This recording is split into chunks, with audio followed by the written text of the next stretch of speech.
আশা করি সবাই ভালো আছেন। আচ্ছা, যাই হোক,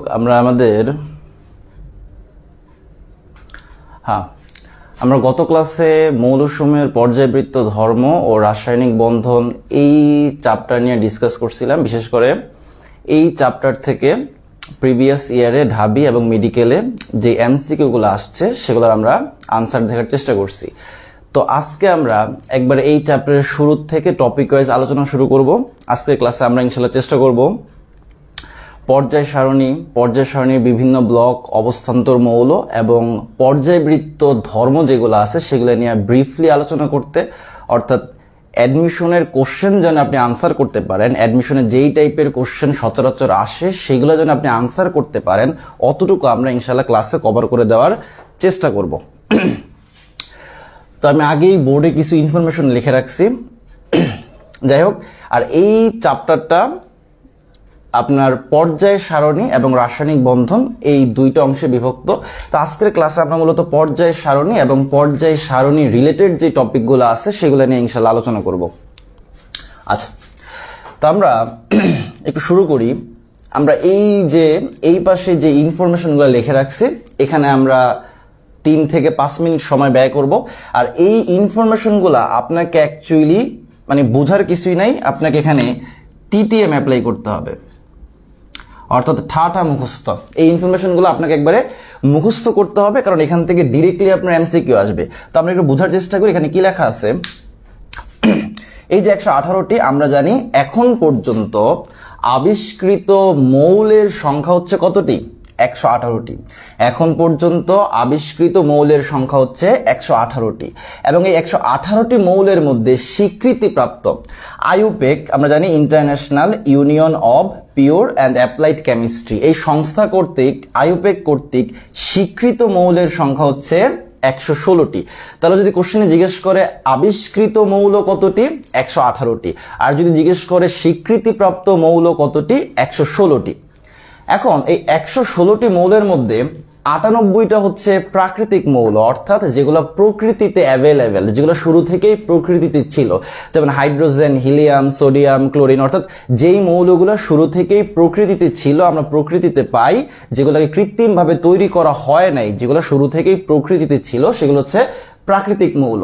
তাহলে 116 থেকে আপনি 98 বিয়োগ দেন, বাকি 18টা হচ্ছে কি? কৃত্রিম মৌল। তাহলে প্রাকৃতিক মৌল কতটি? 98টি। কৃত্রিম মৌল কতটি? 18টি। আবার এই যে 98টা প্রাকৃতিক মৌল, এই 98টা প্রাকৃতিক মৌলের মধ্যে 14টা মৌল হচ্ছে তেজস্ক্রিয় মৌল। 98টা প্রাকৃতিক মৌলের মধ্যে 14টা মৌল হচ্ছে তেজস্ক্রিয় মৌল, আর বাকি 84টা মৌলকে বলা হয় প্রাইমারি অ্যাটম বা প্রাথমিক মৌল। তাহলে যদি পরীক্ষায় বলে যে পর্যায় সারণীতে তেজস্ক্রিয় মৌল কতটি? 14টি। আর এই তেজস্ক্রিয় মৌলগুলোর নিউক্লিয়াস ভেঙে গিয়ে বিভিন্ন তেজস্ক্রিয় রশ্মি, যেমন আলফা, বিটা, গামা রশ্মি কি করতে পারে?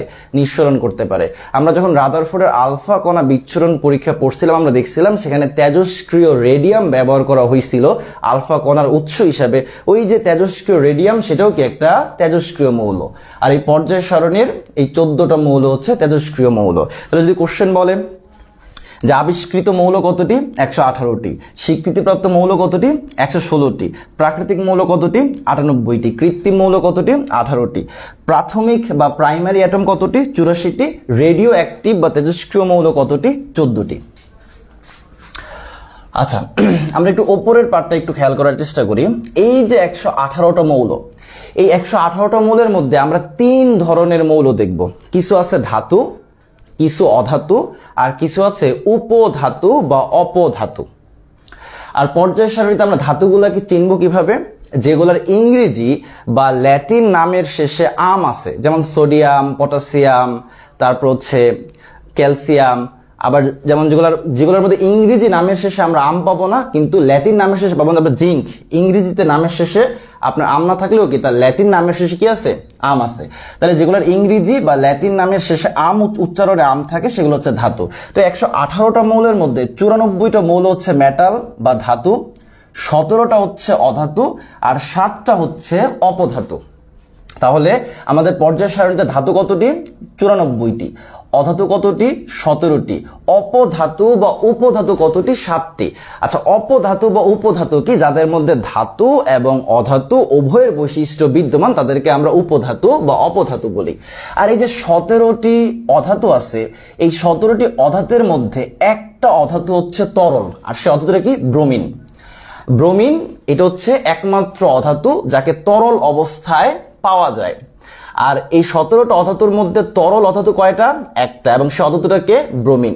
এবং কঠিন অধাতু কয়টা? 5টা। এবং এই কঠিন অধাতুগুলোকে মনে রাখার জন্য আমরা এই যে চিপস এই শব্দটা মনে রাখতে পারি। এই যে চিপস মানে carbon, iodine, phosphorus, sulphur, selenium. Carbon, iodine, phosphorus, sulphur, selenium এই অধাতুগুলো হচ্ছে কি? কঠিন অবস্থায় থাকে। তাহলে 17টা অধাতুর মধ্যে তরল অবস্থায় পাওয়া যায় কাকে? ব্রোমিনকে। কঠিন অবস্থায় পাওয়া যায় কয়টাকে? 5টাকে। কি কি? Carbon, iodine, phosphorus, sulphur, selenium. আর বাকি যে 11টা অধাতু আছে সেগুলো হচ্ছে গ্যাসীয় অবস্থায় থাকে। ওকে, তাহলে এই ইনফরমেশনগুলো আমাকে একবারে ওই যে ঠাটা মুখস্থ রাখতে হবে। এই ইনফরমেশনগুলো থেকে ডিরেক্ট এমসিকিউ আসবে। আপনি এখানে চিন্তা করার বা মানে ভাবার কোনো কিছুই নাই। আপনি যদি মনে থাকে আপনি ডিরেক্ট আনসার করতে পারবেন, আর যদি মনে না থাকে আনসার করতে পারবেন না।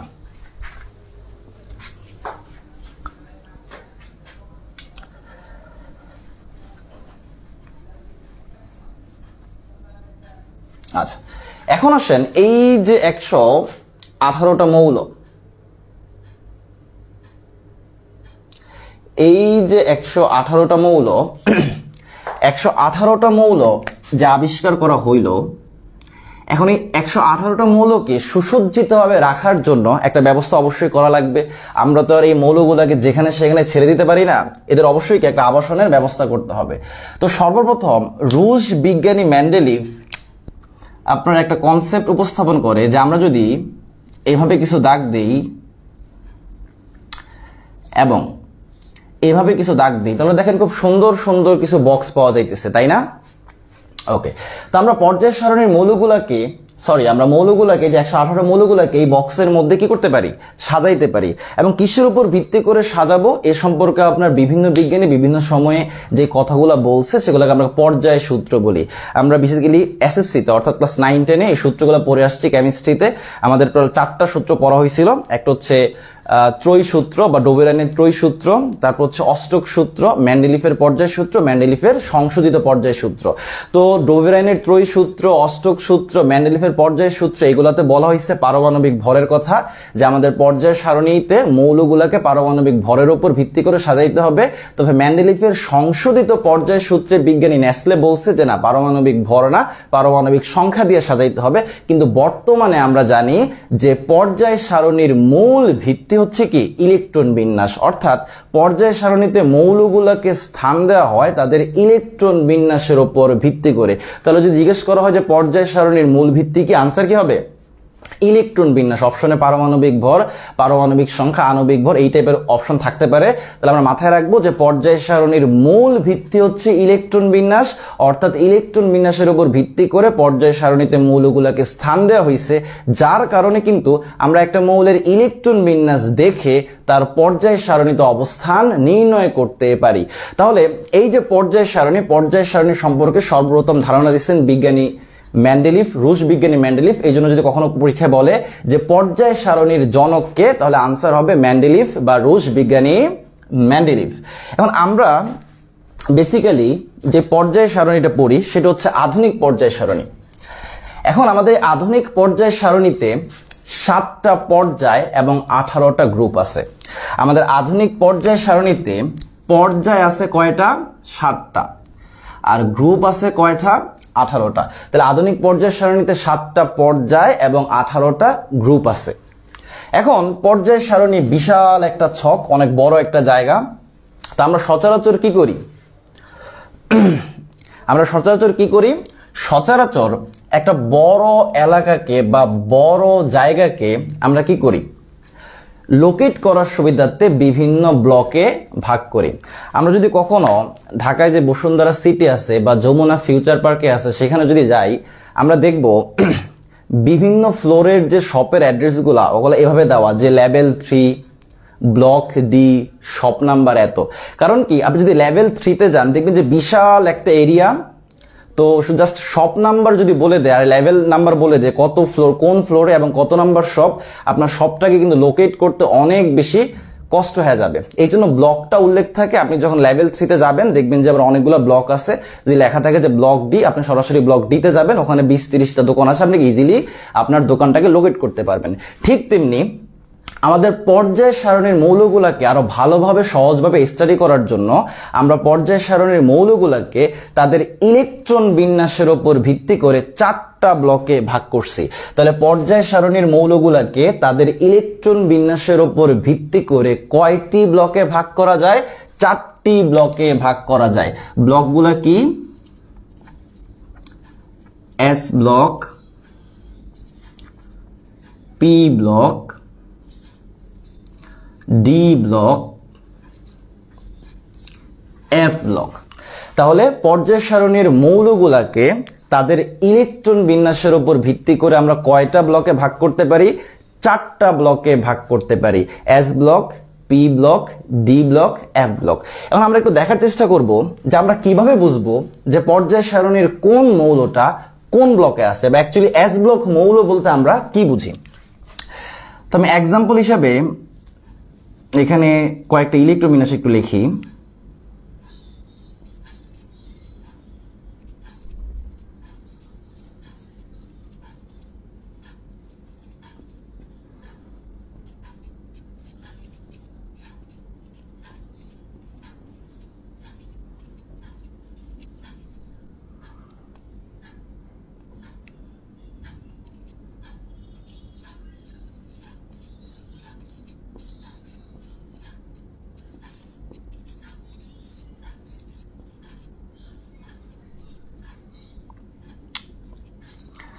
আচ্ছা দেখেন, আমরা বোর্ডে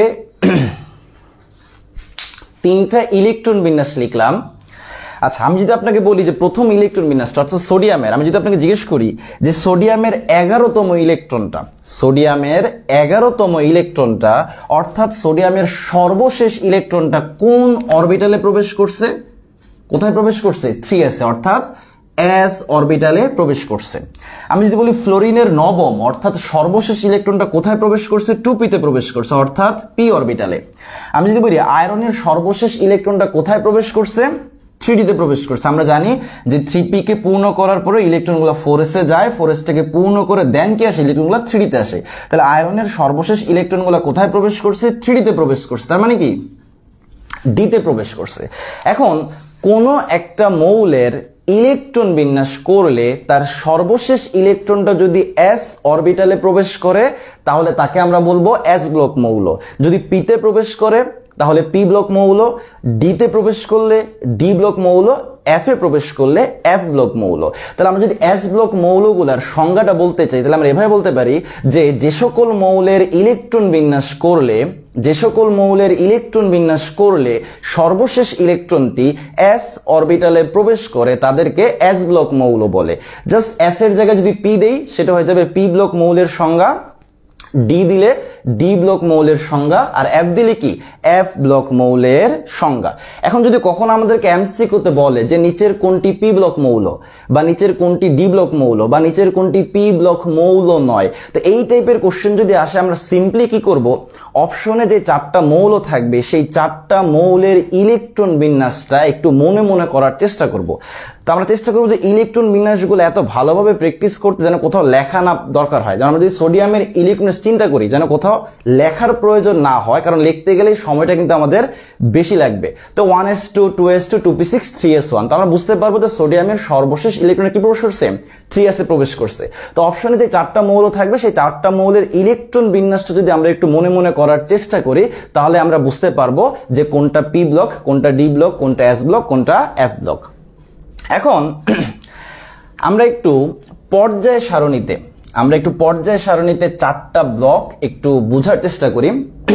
তো আমরা পর্যায় সারণীটাকে একটু জাস্ট বোঝার সুবিধার্থে আর কি একটা মানে চিন্তা করি যেটা বড় একটা এলাকা, বড় একটা অনেক বিশাল একটা ধরেন বিল্ডিং বা একটা স্থাপনা, যেটাকে আমাদের সুবিধার জন্য আমরা কি করছি 4টা ব্লকে ভাগ করছি। আমরা এখানে পতাকা দিয়ে দিছি, এটা এস ব্লক, এটা ডি ব্লক। তার মানে এই যে এরিয়াটা, এই যে আপনার এরিয়াটা, এই এরিয়াতে কোন মৌলগুলা থাকবে?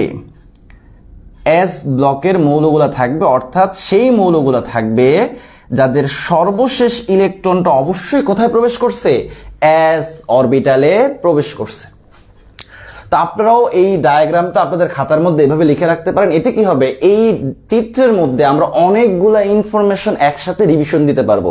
তো চিত্রের সাহায্যে পড়লে পড়া মুখস্থ করা বা বোঝা বা মনে রাখা অনেক বেশি ইজি হয়ে যায়।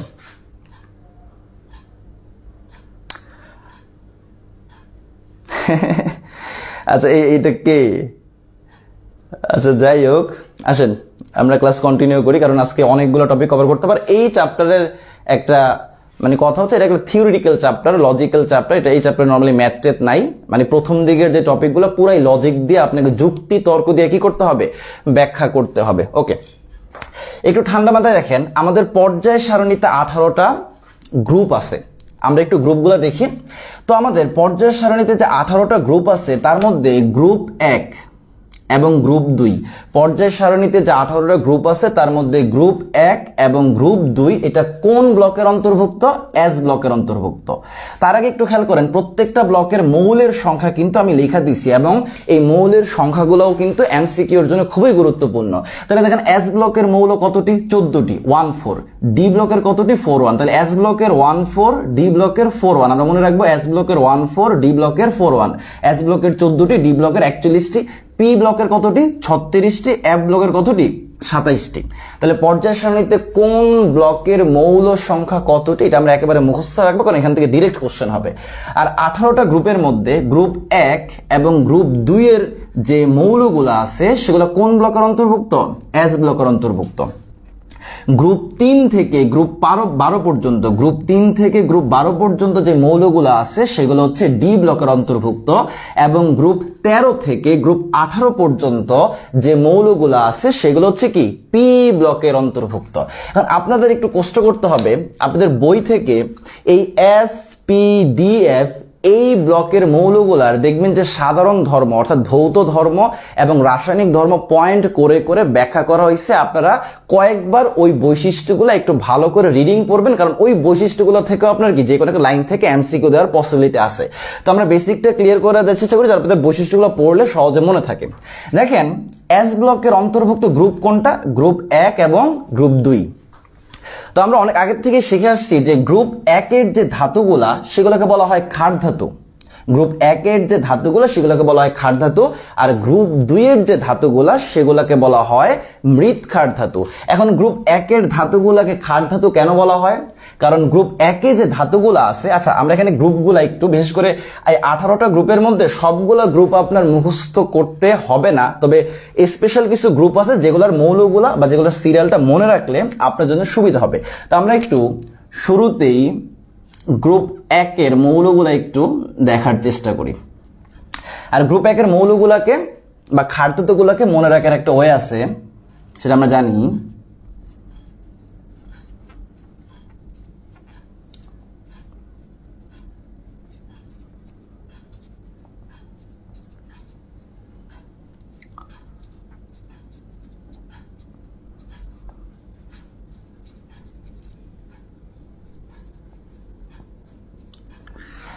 আচ্ছা দেখেন, তো আমরা বিশেষ করে গুরুত্বপূর্ণ গ্রুপগুলা একটু মনে রাখার চেষ্টা করবো, এটা আপনাকে অনেক বেশি কনফিডেন্ট রাখবে পরীক্ষার হলে। দেখেন, হালিমাকে নাকি রুবেল ছেঁচে ফ্রাই করবে। তো যাই হোক, আমাদের হালিমার সাথেও কোনো শত্রুতা নাই, রুবেলের সাথেও কোনো সম্পর্ক নেই, আমরা জাস্ট মনে রাখার জন্য এই ছন্দটা পড়বো। এখানে হা মানি বুঝতেছেন হাইড্রোজেন, লিমা মানি লিথিয়াম, না মানি হচ্ছে সোডিয়াম, কি মানি হচ্ছে পটাশিয়াম, রুবেল, রুবিডিয়াম, ছেঁচে, সিজিয়াম, ফ্রাই হচ্ছে ফ্রান্সিয়াম। তো এই যে গ্রুপ 1 এর যে ধাতুগুলা অর্থাৎ লিথিয়াম থেকে ফ্রান্সিয়াম, এই ধাতুগুলাকে বলা হয় ক্ষার ধাতু। কেন ক্ষার ধাতু বলা হয়? কারণ এই ধাতুগুলা পানির সাথে বিক্রিয়া করে তীব্র ক্ষার উৎপন্ন করে। যেমন সোডিয়ামকে আপনি যদি পানির মধ্যে দেন বা পটাশিয়ামকে আপনি যদি পানির মধ্যে দেন তাহলে বিক্রিয়া করে আপনার সোডিয়াম হাইড্রোক্সাইড, পটাশিয়াম হাইড্রোক্সাইড এই টাইপের তীব্র ক্ষার উৎপন্ন করবে। তো যেহেতু গ্রুপ 1 এর ধাতুগুলা, মেটালগুলা পানির সাথে বিক্রিয়া করে তীব্র ক্ষার উৎপন্ন করে, এই জন্য এই গ্রুপের ধাতুগুলোকে বলা হয় ক্ষার ধাতু। তাহলে যদি কখন এমসিকিউতে বলে যে নিচের কোনটি ক্ষার ধাতু বা নিচের কোনটি ক্ষার ধাতু নয়, তাহলে আমরা যদি এই ছন্দটা মনে রাখি তাহলে এই টাইপের এমসিকিউ ইনশাআল্লাহ আনসার করতে পারবো। এখন আসলে মৃৎ ক্ষার ধাতু।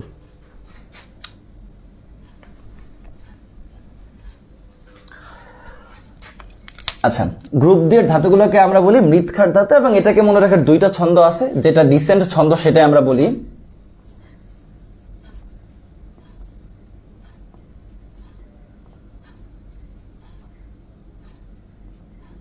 আচ্ছা, বিরিয়ানি বানান কেন জানি মনে হইতেছে ভুল হইছে। আচ্ছা যাই হোক, বিরিয়ানি, মোগলাই, কাবাব সরিয়ে বাটিতে রাখো।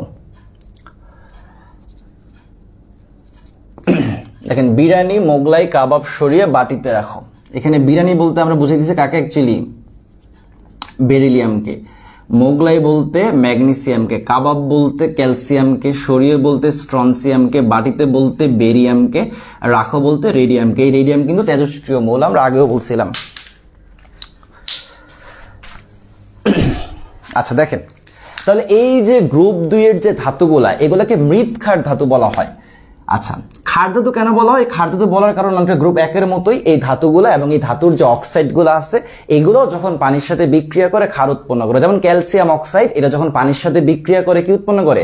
ক্যালসিয়াম হাইড্রোক্সাইড উৎপন্ন করে। ম্যাগনেসিয়াম অক্সাইড যখন পানির সাথে বিক্রিয়া করে ম্যাগনেসিয়াম হাইড্রোক্সাইড উৎপন্ন করে। তার মানে গ্রুপ 2 এর যে ধাতুগুলো আছে এবং তাদের যে অক্সাইডগুলো আছে এরা ক্ষারধর্মী হয়, এরা পানির সাথে বিক্রিয়া করে ক্ষার উৎপন্ন করে, এই জন্য ক্ষার ধাতু। আর মৃৎ বলা হয় কারণ হচ্ছে এই গ্রুপ 2 এর ধাতুগুলোর বিভিন্ন কার্বনেট, বাইকার্বনেট যৌগ মাটিতে বা মৃত্তিকাতে পাওয়া যায়, এই জন্য এই গ্রুপ 2 এর ধাতুগুলোকে বলা হয় মৃৎ ক্ষার ধাতু। তাহলে যদি কখনো কোশ্চেনে বলে যে নিচের কোনটি মৃৎ ক্ষার ধাতু বা নিচের কোনটি ক্ষার ধাতু, এই টাইপের কোশ্চেন আসলে আমরা আনসার করতে পারবো। ওকে, তাহলে আমরা মাথায় রাখবো, আমরা যখন এস ব্লকের মৌলগুলার বৈশিষ্ট্য পড়বো, আমরা অ্যাকচুয়ালি ক্ষার ধাতু এবং মৃৎ ক্ষার ধাতু অর্থাৎ গ্রুপ 1 এবং গ্রুপ 2 এর মৌলগুলার বৈশিষ্ট্য পড়বো। তো আমাদের মাথায় যখন থাকবে যে পর্যায় সারণীতে গ্রুপ 1 এবং গ্রুপ 2 এর মৌলগুলা এস ব্লকের অন্তর্ভুক্ত এবং গ্রুপ 1 এবং গ্রুপ 2 সম্পর্কে আমাদের যখন কনসেপ্টটা ক্লিয়ার থাকবে, তখন আমরা এস ব্লকের মৌলগুলা যখন পড়বো সহজেই মনে রাখতে পারবো। আচ্ছা, এখন আসছেন ডি ব্লক। এই অবস্থান্তর মৌল, এটা নিয়ে আমরা একটু পরেই ডিটেলসে ইনশাআল্লাহ আলোচনা করব। এই ডি অবস্থান্তর মৌলগুলা মূলত ডি ব্লকের অন্তর্ভুক্ত। ডি ব্লকের অন্তর্ভুক্ত এবং একমাত্র ব্লক যেই ব্লকের সকল মৌলই কি? ধাতু। তাহলে কোন ব্লকের সকল মৌলগুলাই ধাতু? সেটা হচ্ছে ডি ব্লক। আচ্ছা, এখন আসেন সবচেয়ে ভার্সেটাইল ব্লক, সবচেয়ে বৈচিত্র্যময় ব্লক হচ্ছে আপনার পি ব্লক। তো পি ব্লকে এই শব্দের অর্থগুলো ইম্পর্টেন্ট, এগুলো আপনার অ্যাডমিশনে আসে। যেমন গ্রুপ 15 এর মৌলগুলোকে আমরা বলি নিক্টোজেন। নিক্টোজেন মানে হচ্ছে শ্বাস রোধকারী, মানে এই গ্রুপে যে নাইট্রোজেন, অক্সিজেন আছে। আচ্ছা, তাহলে নিক্টোজেন শব্দের অর্থটা হচ্ছে কি? শ্বাস রোধকারী। তাহলে আমি অর্থগুলো লিখতেছি না, আপনারা একটু লিখে রাখেন। তাহলে নিক্টোজেন হচ্ছে কি? শ্বাস রোধকারী। তাহলে গ্রুপ 15 এর মৌলগুলোকে নিক্টোজেন মৌল বলা হয়। আচ্ছা, চ্যালকোজেন শব্দের অর্থ হচ্ছে চ্যালকোজেন বা চালকোজেন, এখানে জফলা দিতেও পারেন নাও দিতে পারেন, যাই হোক চ্যালকোজেন বা চালকোজেন শব্দের অর্থ হচ্ছে আকরিক গঠনকারী। আর গ্রুপ 16 এর মৌলগুলোকে আমরা বলি চালকোজেন বা চ্যালকোজেন, কারণ হচ্ছে গ্রুপ 16 এর যে মৌলগুলো আছে অক্সিজেন, সালফার, সেলেনিয়াম, টেলুরিয়াম, তার মধ্যে অক্সিজেন এবং সালফার এই দুইটা মৌল মূলত আকরিক গঠন করে। আপনি যে কোনো ধাতুর আকরিক নেন, দেখবেন যে ওই ধাতুর আকরিকের গঠনে হয় অক্সিজেন আছে, না হয় কি আছে? সালফার আছে। আর এই কারণে গ্রুপ 16 এর মৌলগুলোকে বলা হয় কি? চালকোজেন বা আকরিক গঠনকারী। তাহলে যদি কখনো এমসিকিউতে বলে যে নিচের কোন মৌলটি চালকোজেন বা নিচের কোন গ্রুপের মৌলগুলোকে চালকোজেন বলা হয়, তাহলে গ্রুপ 16 এর মৌলগুলোকে চালকোজেন বলা হয়। আর নিচের কোনটি চালকোজেন বা নিচের কোনটি আকরিক গঠনকারী মৌল, তাহলে গ্রুপ 16 এর মধ্যে যে মৌলগুলো আছে অক্সিজেন, সালফার, সেলেনিয়াম, টেলুরিয়াম, সেগুলো হচ্ছে কি? চালকোজেন বা আকরিক গঠনকারী। আচ্ছা, হ্যালোজেন, এটা সবার পরিচিত, আমরা জানি যে fluorine, chlorine, bromine, iodine, fluorine, chlorine, bromine, iodine, এদেরকে আমরা হ্যালোজেন বলি। আর হ্যালোজেন শব্দের অর্থ হচ্ছে সামুদ্রিক লবণ গঠনকারী। তাহলে হ্যালোজেন শব্দের অর্থ হচ্ছে লবণ গঠনকারী। কারণ কি, এই যে ক্লোরিন, ফ্লোরিন, বিশেষ করে ক্লোরিন এবং ফ্লোরিন, এগুলো বিভিন্ন সামুদ্রিক লবণের গঠনে থাকে। সবচেয়ে জনপ্রিয় লবণ যেটাকে আমরা খাবার লবণ বা টেবিল সল্ট বলি, সেটা হচ্ছে সোডিয়াম ক্লোরাইড। এবং এই সোডিয়াম ক্লোরাইডে কে আছে? ক্লোরিন আছে, যেটা এই গ্রুপ 17 এর মৌল। তাহলে যেহেতু এরা সামুদ্রিক লবণ গঠন করে থাকে, যার কারণে এই গ্রুপের মৌলগুলোকে বলা হয় হ্যালোজেন বা সামুদ্রিক লবণ গঠনকারী। আচ্ছা, গ্রুপ 18 এর মৌলগুলোকে বলা হয় নিষ্ক্রিয় গ্যাস। আচ্ছা, নিষ্ক্রিয় কেন বলা হয়? কারণ গ্রুপ 18 এর মৌলগুলোর ইলেকট্রন বিন্যাসটা এতটাই স্থিতিশীল থাকে, তারা তাদের এই ইলেকট্রন বিন্যাসকে কখনোই চেঞ্জ করার জন্য চেষ্টা করে না, কারণ তারা আগে থেকেই স্থিতিশীল। বাট অন্যান্য যে মৌলগুলো আছে, তারা চেষ্টা করে ইলেকট্রন দান করার মাধ্যমে, গ্রহণ করার মাধ্যমে, রাসায়নিক বিক্রিয়ার মাধ্যমে, রাসায়নিক বন্ধন করার মাধ্যমে এই নিষ্ক্রিয় গ্যাসের মৌলগুলোর মধ্যে আপনার ইলেকট্রন বিন্যাস অর্জন করার। তো তারা তো প্রথম থেকে আপনার কি করে রাখছে, ইলেকট্রন মানে একটা স্থিতিশীল ইলেকট্রনীয় কাঠামো পেয়ে আছে। তার কারণে তারা কখনোই আপনার কি করে না, তার কারণে তারা কখনোই মানে সহজে কোনো রাসায়নিক বিক্রিয়া করে না, কোনো রাসায়নিক বন্ধন করে না। অর্থাৎ এরা রাসায়নিকভাবে এক কথায় বলতে গেলে নিষ্ক্রিয়। আর গ্যাস কেন বলা হয়? কারণ এদের ভৌত অবস্থা কি? গ্যাসীয়।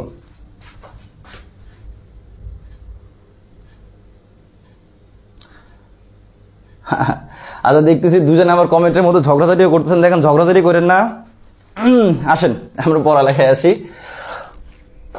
আচ্ছা, এই যে তাহলে পি ব্লকে, এই ব্লকে আমরা যেমন ধাতু পাবো, অধাতু পাবো, অপধাতুও পাবো। আচ্ছা, আসেন আমরা একটু এফ ব্লক নিয়ে কথা বলি। কারণ আমরা দেখলাম যে 18টা গ্রুপের মধ্যে গ্রুপ 1 এবং গ্রুপ 2 এটা হচ্ছে আপনার এস ব্লকের অন্তর্ভুক্ত, 3 থেকে 12 হচ্ছে ডি ব্লকের অন্তর্ভুক্ত, আর 13 থেকে 18 হচ্ছে আপনার পি ব্লকের অন্তর্ভুক্ত। তাহলে এই এফ ব্লকটা গেল কই? আমরা তো এফ ব্লকের জন্য কোনো গ্রুপের কথা বললাম না। 18টা গ্রুপ আমরা 3টা ব্লকে ভাগ করে দিয়ে দিছি। তাহলে এফ ব্লকের কি হবে? সে কি কোনো গ্রুপ পাবে না? আসলে একটু ঠান্ডা মাথায় খেয়াল করেন, পর্যায় সারণীতে প্রত্যেকটা মৌলের জন্য কি করা হয়েছে? একটা সিঙ্গেল করে বক্স দেওয়া হয়েছে। দেখা যায় আবার হিলিয়ামের জন্য 2টা জায়গা রাখা হয়। হিলিয়ামকে আমরা গ্রুপ 2 এর উপরে লিখতে পারি, বা আবার কি আপনার নিষ্ক্রিয় গ্যাসের উপরে মানে গ্রুপ 18 এর উপরেও কি লিখতে পারি। দেখা যায় হিলিয়াম একটা মৌলের জন্য 2টা বক্স বরাদ্দ করে রাখা হয়েছে, আর অন্যান্য মৌলগুলো প্রত্যেকটা মৌলের জন্য একটা করে বক্স বরাদ্দ করে রাখা হলেও আপনি দেখেন এখানেও একটা বৈষম্য আছে। সেটা হচ্ছে কি, এই যে 3 নম্বর গ্রুপের ষষ্ঠ পর্যায়, 3 নম্বর গ্রুপের ষষ্ঠ পর্যায় এবং 3 নম্বর গ্রুপের সপ্তম পর্যায়, একটু ঠান্ডা মাথায় খেয়াল করেন। 3 নম্বর গ্রুপের ষষ্ঠ পর্যায়ে একসাথে 15টা মৌলকে স্থান দেওয়া হয়েছে। একইভাবে এই 3 নম্বর গ্রুপের সপ্তম পর্যায়ে একসাথে 15টা মৌলকে স্থান দেওয়া হয়েছে।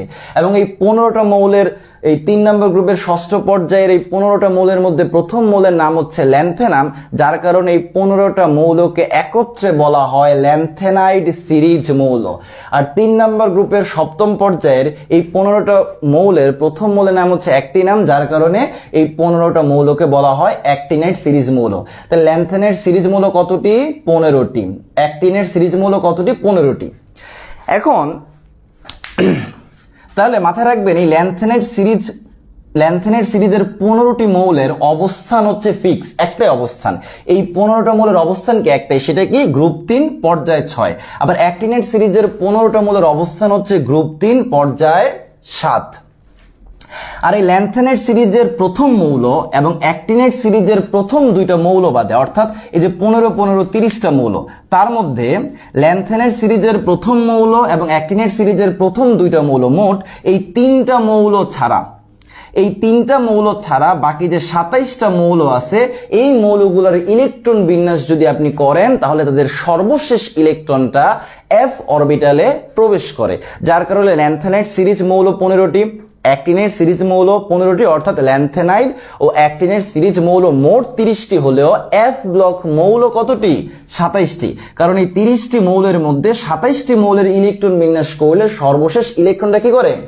এফ অরবিটালে প্রবেশ করে।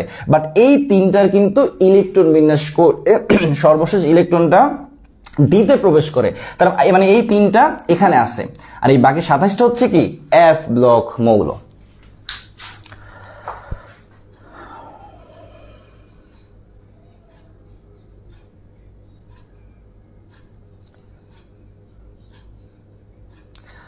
আচ্ছা আসেন, তাহলে দেখেন তো আমরা এখানে আপনাদের 4টা ব্লকের ইনফরমেশনগুলা খুব সহজে চিত্রের মাধ্যমে ফুটিয়ে তোলার চেষ্টা করছি। এর বাইরে আপনি কি করবেন, আপনাদের বইতে এই ব্লকগুলোর ভৌত এবং রাসায়নিক ধর্মগুলি পয়েন্ট করে করে ডিটেলসে আলোচনা করা হয়েছে, আপনারা জাস্ট কয়েকবার রিডিং করবেন, হাতের মধ্যে হাইলাইটার বা পেন্সিল নিয়ে কয়েকবার রিডিং করবেন, এমসিকিউ আসতে পারে এমন কোনো পয়েন্ট পাইলে সেটা মার্ক করে মুখস্থের মতো করে ফেলবেন। ওকে।